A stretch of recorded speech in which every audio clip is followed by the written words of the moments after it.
Welcome to our tutorial on scaling floor plans within CostMiner. Today we'll navigate through 3 effective methods to ensure your project's measurements are precise and reliable.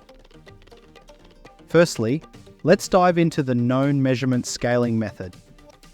This approach is highly recommended for its accuracy. After opening your floor plan, CostMiner prompts you to set the scale. Simply click on the first point of a known dimension, pan to the second point, and click again. Now, enter the measurement. Remember, if you enter the measurement as a meter value, your estimate will show this value in the quantity when doing a takeoff.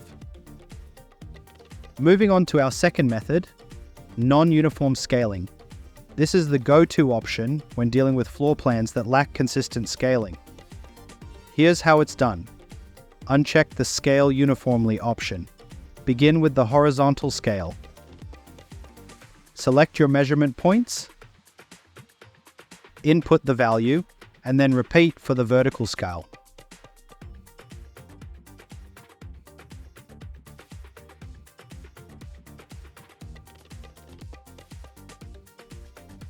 Our final method utilizes the page scale found on your floor plan.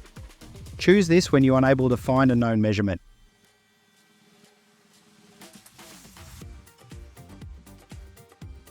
Enter the noted scale into CostMiner or select an equivalent from the drop-down menu.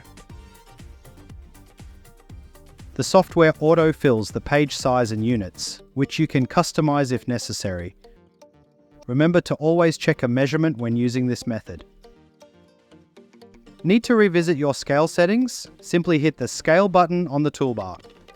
This area is your command center for viewing, editing, or updating your scale at any time. Congratulations, you are now equipped to scale with confidence in CostMiner. Remember, a properly scaled floor plan is the foundation of accurate estimating. Thank you for watching, and be sure to explore our other tutorials for more insights into CostMiner's powerful features. If this video helped you, give us a thumbs up, subscribe for more content, and leave your questions below. For further assistance, reach out via our support channels.